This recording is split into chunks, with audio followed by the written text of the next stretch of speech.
Recently, State Representative Lindsay Sabadosa of Northampton tried to push back against a corporate tax change included in the supplemental budget bill, but she wasn't allowed to speak on the House floor. House leadership explained the situation as an unintentional oversight. Sabadosa sees the situation very differently, and she shared her perspective with Connecting Point's Carrie Saldo in studio. So recently, the supplemental budget came out, and it's a very important piece of legislation. It makes sure that we continue to honor our obligations as a Commonwealth for the things that were not included in the annual budget. And it's a fairly large document. It comes from the governor, and then it goes to House Ways and Means. And we get a new version from House Ways and Means. And so we spend a lot of time sort of poring over it in the very few hours that we have. This bill came out actually on Columbus Day. So we saw it for the first time Tuesday morning, and we were given from, I believe, 11:50 Tuesday morning until 5 o'clock that day to read it over and to offer any amendments that we thought were necessary. And so as we were pouring through it, we found a really interesting piece that was basically a corporate tax break. And the more we dove into it, the more we realized that not only was it a small corporate tax break, it was a $37 million corporate tax break. So basically, the federal government had set a new law in place that would have taken away the ability of corporations, I should say, that make over $25 million a year, to write off business interest within that fiscal year. And so Massachusetts was trying to undo that law that the federal government had passed, and by doing so would be giving this enormous tax break. And that felt really inappropriate, within the span of just a few hours on the House floor to debate something that huge. Massachusetts is looking at important pieces of legislation around education. We're talking about transportation. We know we need to talk about revenue. We've been promised there's going to be a robust revenue debate where we talk about progressive revenue in this state. And then to have just, what is that, 5 hours and 10 minutes to consider a $37 million tax break felt incredibly inappropriate. And so as the Boston Globe pointed out in the commentary, you tried on the House floor. Right. You said you stood up, you called out, you even waved your arms in efforts to be recognized. Yes. And what was the response? Nothing. The response was nothing. I was completely ignored. I had actually, just to clarify that, not only did I do all of those things, but I had gone up to the rostrum ahead of time and said that I wanted to speak because this was my amendment. Representative Robinson, Representative Gouveia, Representative Connolly, and myself had filed an amendment to get rid of this tax break. And Representative Robinson had gone up first to speak on it because her name was the first listed, and so, as is appropriate, she spoke. And then the rest of us were ready to speak, and I was the next person that had every intention of getting up there, and I had spent lots of hours on the phone with the IRS talking about what this meant and what implications it could have for the state as well as other tax policy groups, because not only was it a tax break, but it also opened the door for other corporate tax loopholes. So just an essential thing to really discuss. And so the fact that you didn't get to speak, do you feel like it was an oversight, or do you feel like it was intentional? Has this happened in the past? No, it was absolutely intentional. It was very clearly intentional. And I say that because I've gone back and I've watched the video. So in order to speak on the House floor, you need only stand, and the person holding the gavel should recognize you.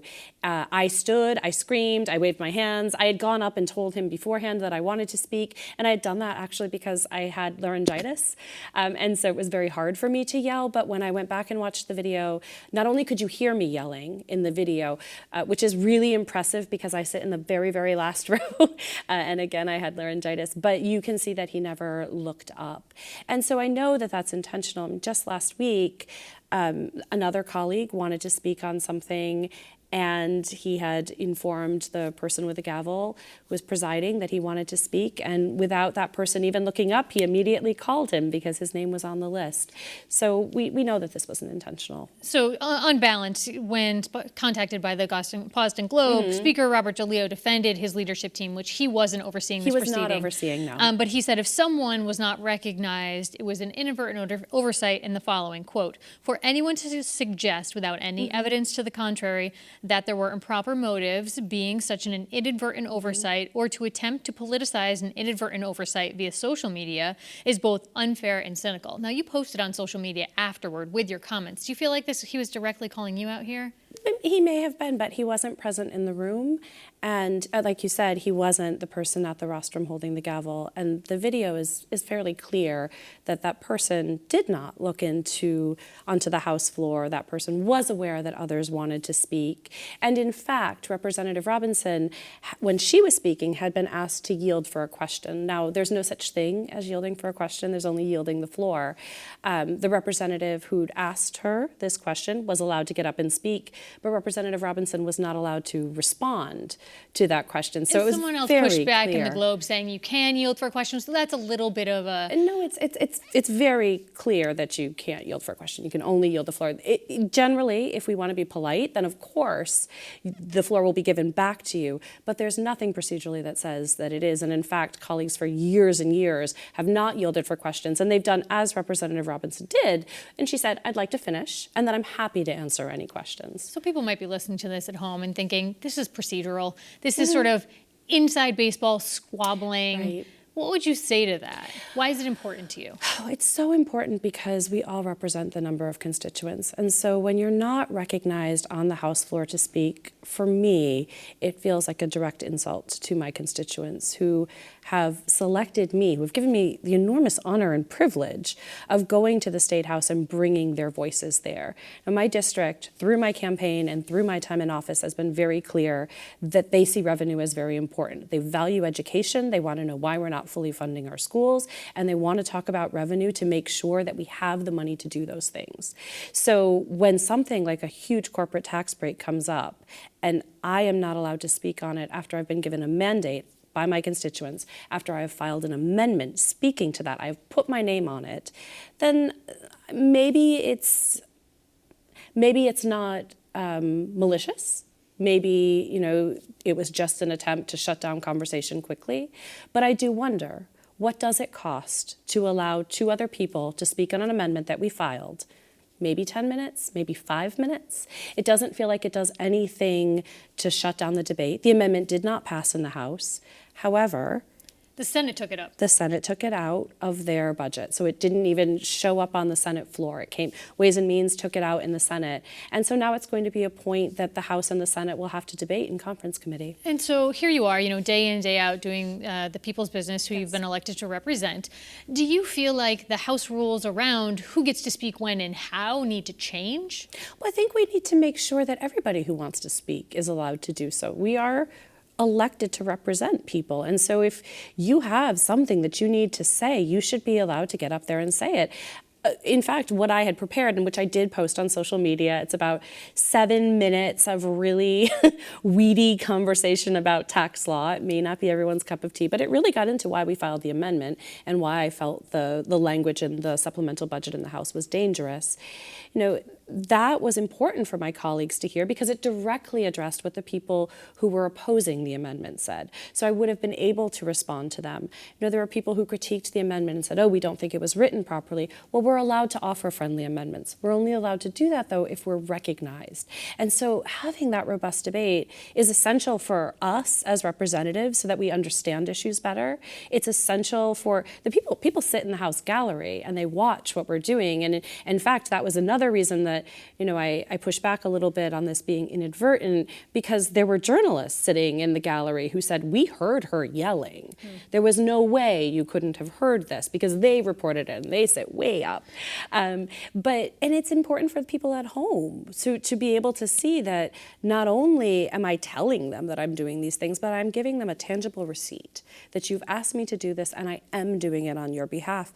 And it's not just me, all of our colleagues want that. And I will say, after this happened, no fewer than 7 of my colleagues came up to me and said, that was really awful.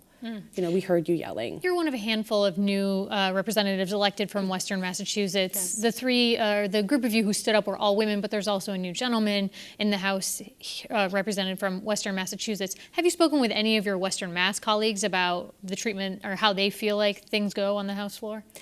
I think that we're all elected to represent very different districts, and we all have very different priorities. So for this particular amendment, I was not working with my Western Mass colleagues. I was actually working with a group of colleagues from right across the state, which I consistently find to be so beautiful, right? Because we talk about Western Massachusetts not having as much as a voice as Eastern Massachusetts. So when we form coalitions with representatives from across the state, that's just amplifying our message. So this particular amendment was really that more of a statewide coalition. It was definitely a group of progressive legislators.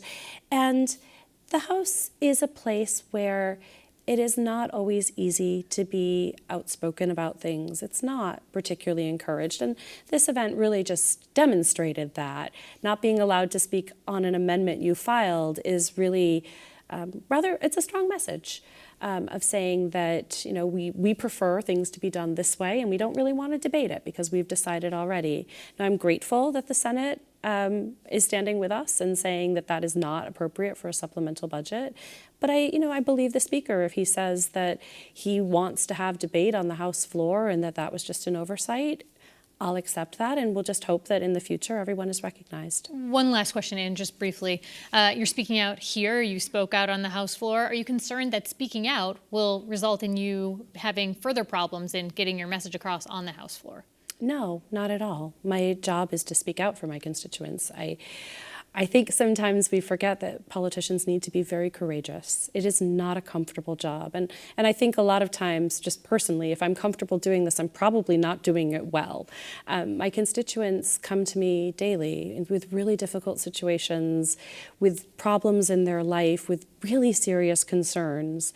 And if I'm going to be their voice, I have to make myself uncomfortable too. And I need to make sure that I'm speaking for them every single day in whatever ways I can. And if that means life being more difficult for me, then so be it.